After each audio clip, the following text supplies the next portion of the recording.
Hi, I'm Moko Moon. I'm a new horror narrator, ASMR script reader, and VTuber. I'm excited to give narrating stories a shot, and I hope you enjoy them. If you're interested, I have a few other videos on my channel under the ASMR playlist where I've recorded some horror and creepy scripts that I've read. I'm very new in the realm of horror narration. This is actually my first story. So if you have any ideas, suggestions, or even a story to read, please let me know in the comments.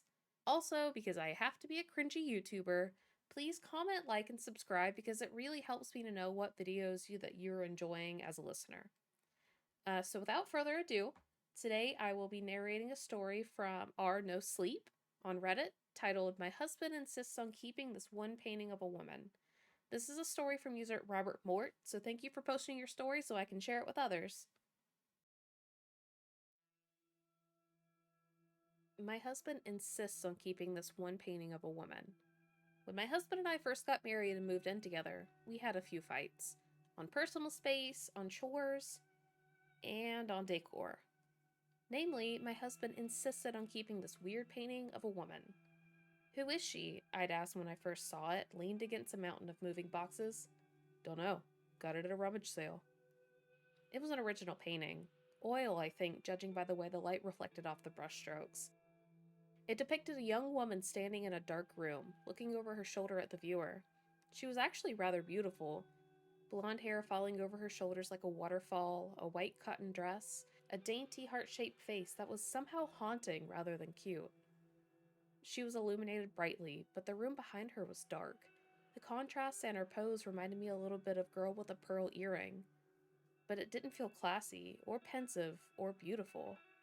Instead, it felt creepy. Especially because my husband insisted on hanging it above our bed. "I mean, it's a beautiful painting," I said, "but it just doesn't fit with the modern decor." "Neither do your Funko Pops." "Okay, but they're small. This painting is enormous. I mean, for Pete's sake, the woman is nearly life-sized." "I want to keep her where she is." It seemed like a big deal to him, so I dropped it. But it wasn't easy. Sometimes I woke up in the middle of the night with the horrible feeling that I was being watched, and then I'd look up and see her haunting gray eyes staring down at me. I didn't get much sleep after that. And then there was the one time I swear she moved. "Was her hand always like that?" I asked Eric after getting into bed one night. "Hmm?" "Her left hand. The fingers are kinda open, reaching out behind her, like she's waiting for someone to grab her hand." "Yeah, she was always like that." I could have sworn she wasn't always like that. Then again, I generally avoided looking at the painting. It was so uncomfortably realistic. When I stared into those gray eyes, I almost felt like I was making eye contact with a person. I lasted 2 weeks, then I begged Eric to move it. "Can we please move the painting somewhere else? I really hate looking at it when I'm going to sleep." "It's the nicest piece of art we have. It belongs above the bed." "What about the sunflower one?" "That's just a print," he complained. "And it's so basic." "Come on, I'll move my Funko Pops out if you move the painting out." He heaved a long sigh. "Fine, I'll move her." That was another thing. He often referred to the painting as her. It was weird. So we moved it to the stairs. But honestly, that was worse. Every time I went downstairs, there she was, staring at me from above the landing with those piercing gray eyes. At least when the painting was in the bedroom, I was usually asleep or facing the opposite direction. I hit my breaking point a few days after that. For some reason, I couldn't sleep. After tossing and turning for an hour, I decided to grab a snack downstairs. I go to the top of the stairs, and there she was. I hadn't turned on the main lights. Only the nightlight in the hall bathroom was on. With everything so dark, the background of the painting melted into the shadows. But the woman still stood out, with her pale face and white dress. And my stupid, sleepy brain interpreted it as an actual person standing there. I jumped about a foot in the air, and I would have fallen all the way down the stairs had I not caught the banister at the last second. "Can we please get rid of that painting?" I asked the next morning. Eric turned away from the stove and set the spatula down. Why? Last night, it scared the fuck out of me. I nearly fell down the stairs. He stared at me, as if unable to understand. She scared you? He asked slowly. Well, more like startled me. I thought it was actually a person standing there. He looked at me, and then he broke into laughter. And after a few seconds, I started laughing too. It was pretty stupid now that I thought about it. I know I was sleepy, but still. I thought the painting was a person? What, did I think we were being burglarized by a young, beautiful blonde woman in a nightdress? For now, I'll move her into my office. Then you don't have to look at her at all. That sounds good. And for a while after that, things were okay. I sort of noticed Eric spending more time in his office than usual, but he also had a big deadline for a brief coming up. And what? How would that be related to the painting anyway? It's not like he was staring at her for hours on end. Except that's exactly what I caught him doing. One night, he didn't come downstairs to eat dinner with me. I called up to him a few times. No reply. So I went upstairs and walked into his office to find him staring at her. He was just sitting there, with his computer closed, no papers on the desk, swivel chair turned towards the woman in the painting. Oh, he said suddenly when I walked in. Then he quickly stood up. I was just about to come down, just sent in the brief a few minutes ago. They're really happy with it. He smiled broadly at me as if nothing were wrong, and then slipped past me. I listened to his footsteps thump down the stairs. Had he actually just finished working? Or was he sitting in here staring at her? I ultimately decided not to bring it up. The painting was out of my sight, and that was great. Besides, I had bigger fish to fry, like my own deadline coming up for an article I hadn't even started. But then, on Friday afternoon, I accidentally overheard him on the phone. His voice was muffled through the thick wooden door, but it wasn't hard to hear him. He was shouting almost. I'll have it in by tonight. No, I knew it was due on Wednesday. Well, my wife fell down the stairs. I had to take her to the hospital. Those words sent a chill through me, and I barged in. Why are you lying about me falling down the stairs? His face paled. He ended the call and turned towards me. I'm so sorry, Tara, but I needed an excuse. I missed the deadline on that brief, and it's my job on the line. The brief you told me you finished 2 days ago? He nodded silently. I crossed my arms. Look, Eric, your work is your business, but we spent like all of 1 hour together all week because you've been locked in here all day, every day. I mean, are you even working, or are you just sitting in here staring at her? His dark eyes locked on mine, and then his voice grew soft. You're jealous of her. What? You shouldn't be, Tara, he said, stepping towards me. The painting makes her prettier than she was. I froze, stared at him. Then I finally found the words. Are you saying this is a painting of someone you know? No, he said slowly. Sorry, I misspoke.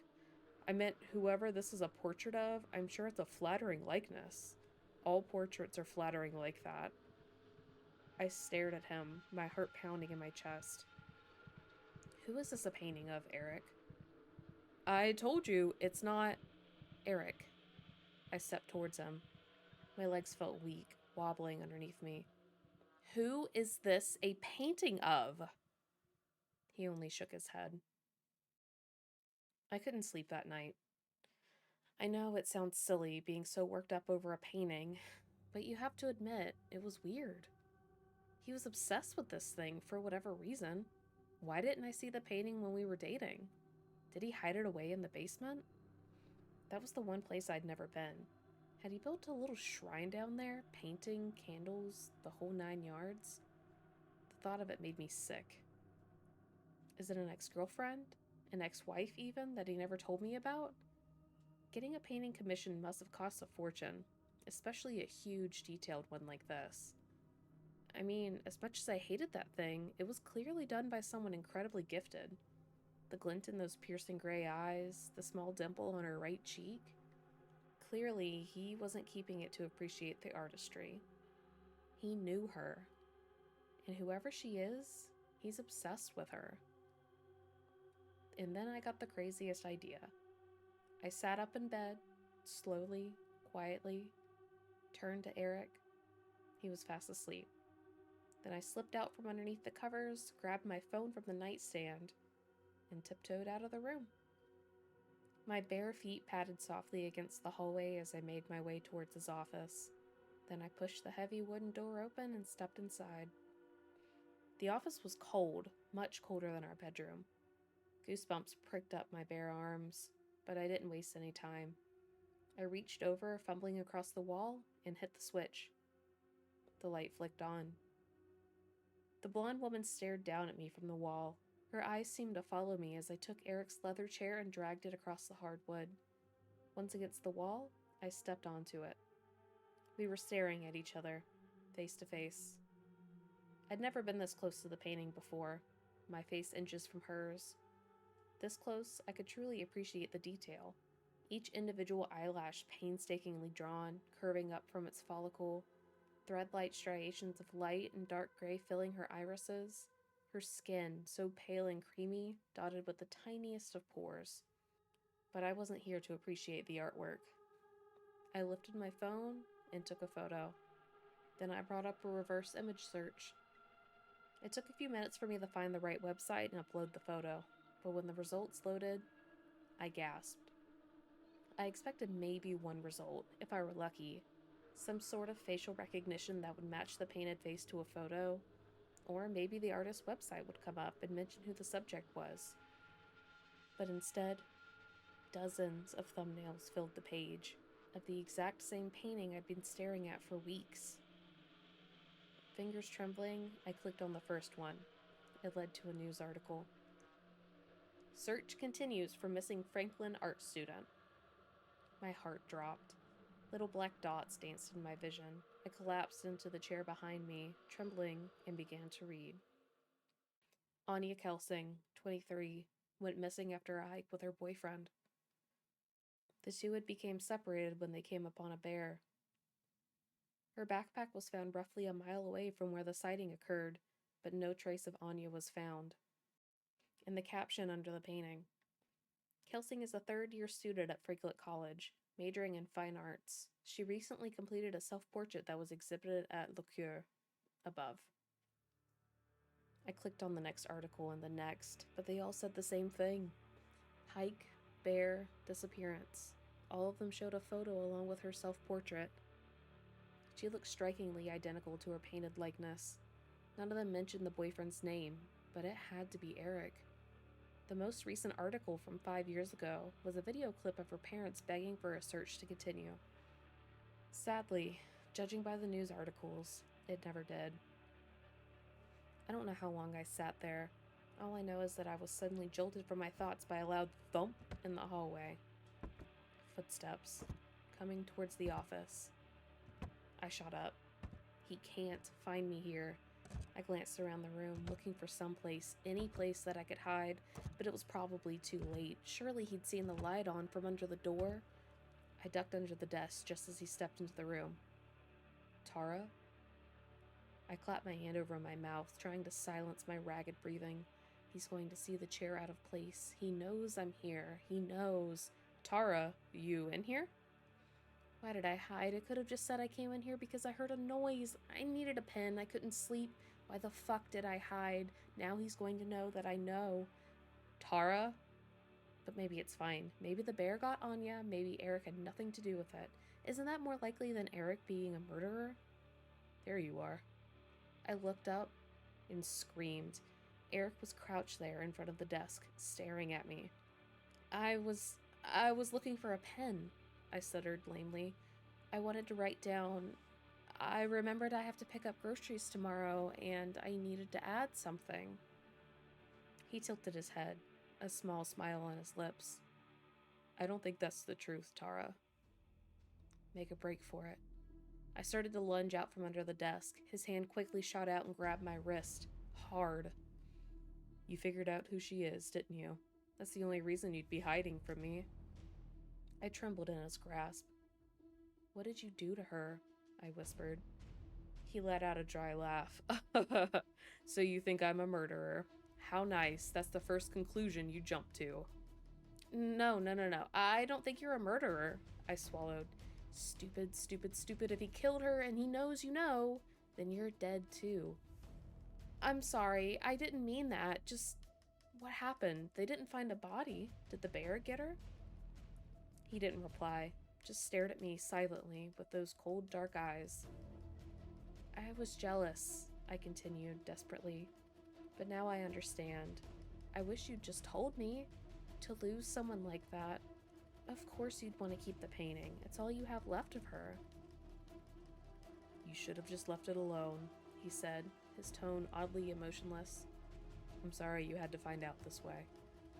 I screamed as he lunged for me. It's over. His hands were clenched tight on my wrist as he dragged me out from under the desk. I pulled back, trying to wrench myself free, but it was of no use. Thump! A loud crash sounded behind us. Eric whipped around, and for a split second, his grip released.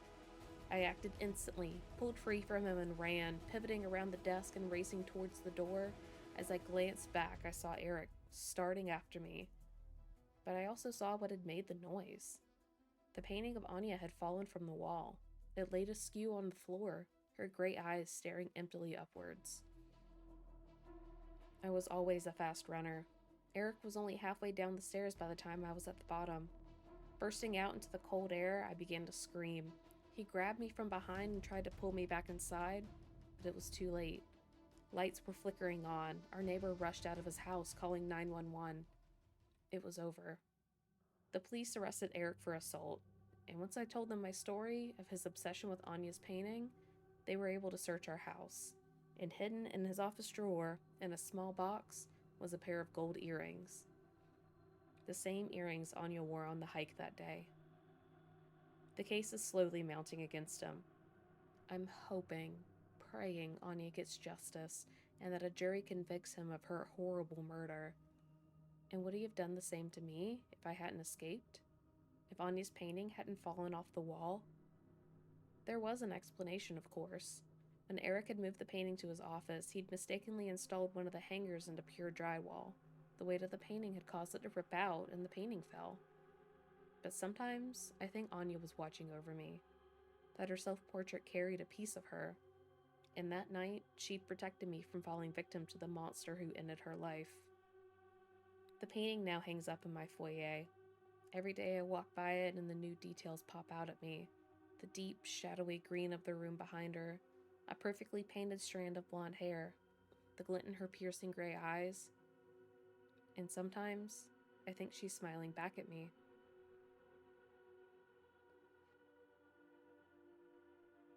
Thank you so much for watching and listening. I didn't expect the husband to be the culprit of the spookiness rather than the painting, but let me know what you think. Do you think Eric actually did it? Maybe the painting's haunted after all, and she's punishing him for leaving her behind in the woods. What are your thoughts? Again, please don't forget to like, comment, and subscribe. It genuinely helps with the YouTube algorithm, and it helps me to know what you think and what you like. I look forward to having the opportunity to narrate more creepy stories, so if you have anything in mind, please link it below. And now, it's time for the first use of my cringy YouTuber sign-off. Be safe and always stay spooky, you guys.